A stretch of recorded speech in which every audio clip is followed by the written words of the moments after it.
Jai Shri Radhe, Aaj ke Anand ki Jai. Continuing with the stories of the Vaishnava disciples, 252 of Sri Gosaiji. Sub Vaishnavan ko Jai Shri Krishna. Continuing today with Varta 239, story of Tulsidas ji, a Saraswat Brahmin. Bhav Prakash. This is a devotee of Tamasi disposition in the eternal Leela. His name is Tulsan, who is a very close Sakhi of Sri Chandravali ji. She was always engaged in serving Sri Chandravali ji and is a skilled messenger. Sri Chandravali ji is therefore very fond of her. She is manifest from Shruti Rupa and is thus a personification of her divine loving sentiment. This Tulsidas ji was born into a Saraswat Brahmin family about 40 miles to the north of Delhi. Once his father brought his wife and children to Vraja and arrived in Mathura. At that time Sri Gosaiji was resident in Mathura. By divine grace he caught sight of Sri Gosaiji and immediately recognized him to be a great and saintly being. He decided that he should become his disciple. He humbly requested Sri Gosaiji to accept him as such. Sri Gosaiji realized that he was a divine soul and took him into his fold, initiating him with the Lord's name. The Brahmin then also got his wife and son initiated. He then supplicated Sri Gosaiji, "I am a poor Brahmin, please grant me some service." Sri Gosaiji graced him by taking him on to carry water.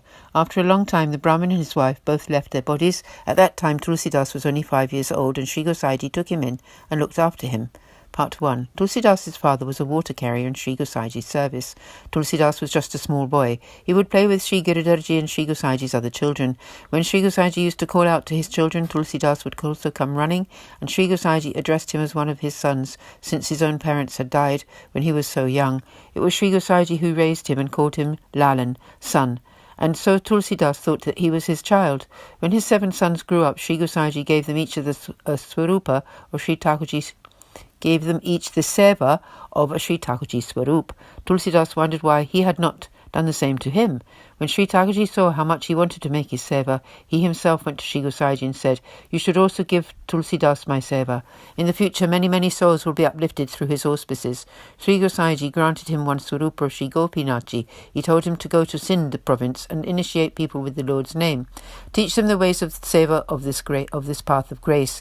Tulsidas, taking the name of Lalji and taking his Sri Thakurji with him, set off for the province of Sindh. One day on the way, when he was cooking the offerings for his Sri Thakurji, he had run out of ghee to spread on the breads. Therefore, he had to offer dry breads, but in Manasi Seva, he applied ghee to each of them. He addressed Sri Thakurji, "Oh, my dear Lord, please accept these breads to eat, otherwise I shall tell Sri Gosaiji."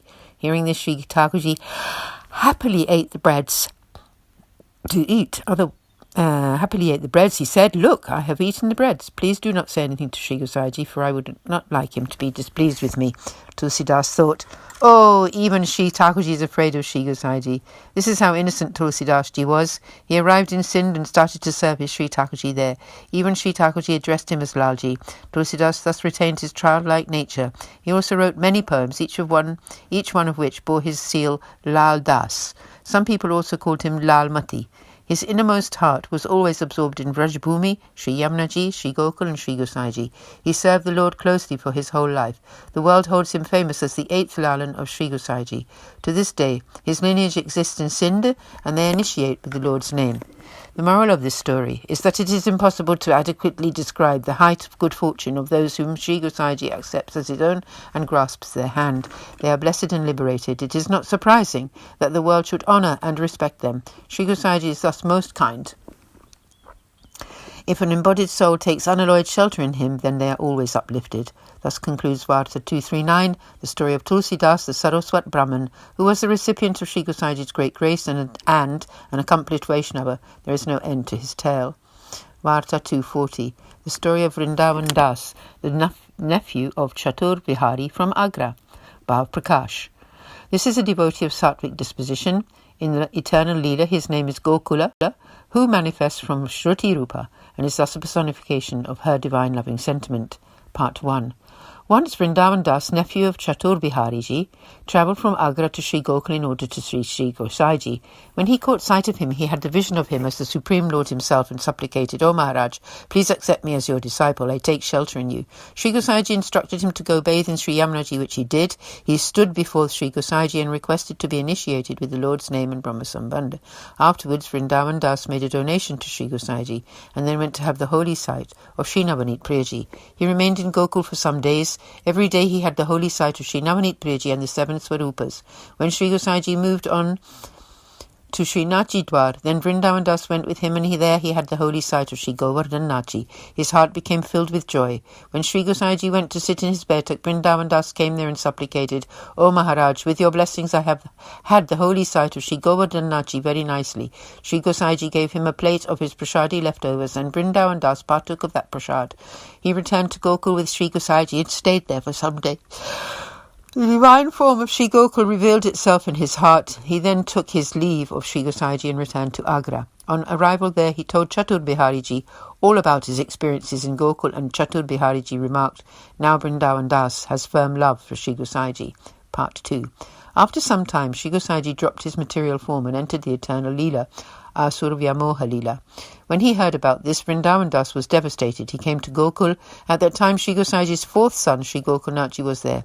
Sri Gokulnath Ji blessed Vrindavan Das with the vision of Sri Gosai Ji. Vrindavan Das realized that Sri Gokulnath Ji's form and that of Sri Gosai Ji were one and the same. From that day onwards, Vrindavan Das stayed with Sri Gokulnath Ji and composed many poems. Bhav Prakash. The teaching in this story is that Sri Vallabhacharya Ji and Sri Gosai Ji live on through their lineage, thus regarding their lineage holders as no different from them. One should behave towards them accordingly through their respectful worship and prostration, etc. Thus concludes Varta 240, the story of Vrindavan Das, a nephew of Chatur Bihari Ji. He was the recipient of Sri Gosai Ji's great grace and an accomplished Vaishnava. There is no end to his tale. Varta 241. Continuing now, the story of Nanda Das Ji, Sanadhya Brahmin from Rampur, one of the Ashtachap poets. Bhav Prakash. In the eternal Leela, Nanda Das Ji is Sri Thakurji's close Sakha named Bhoj. During the days he is manifested as Bhoj Sakha, and in the nights as Sri Chandrabali Ji's Sakhi Chandrarekha. Chandrarekha manifests from Champakalata and is the most personification of her divine Sattvic, divine loving sentiment. He lived in the east in a village named Rampura. Part 1. Nanda Das is the Sanadhya Brahmin Tulsidas Ji's younger brother. Nanda Das Ji was very well educated. Tulsidas Ji was a disciple in the Ramanan sect of devotees, and he also got Nanda Das Ji initiated into the sect also. Nanda Das Ji was attached to worldly enjoyments and went everywhere he could to listen to actors, singers and dancers. Tulsidas tried to tell him not to do this, but Nanda Das Ji took no notice of him. A group of devotees from the eastern province was setting out on a pilgrimage to Dwarka for the holy site of Sri Ranchorlalji. Nanda Das Ji thought that he would also like to travel with such a group and go to have the holy site of Ranchorlalji. Sri Tulsidas Ji tried to make him understand that there was a lot of peril involved in such a journey, and that this group was not of good character, and that he would be diverted from his true path by them. He said, "You will not make it all the way to Dwarka, and you will get stuck somewhere in the middle. You should simply stay at home and meditate on Sri Raghunath Ji." Nanda Das Ji replied, "Yes, I respect Sri Raghunath Ji, but I do wish to have the holy site of Sri Ranchorlalji just once. I will definitely go.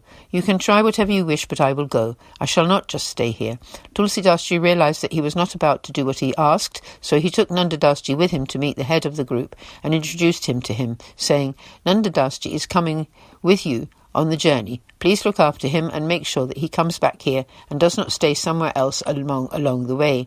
The head of the group replied that he would do so and not to worry. Soon the group set off, taking Nanda Das Ji with them. After many days, the group reached Mataji.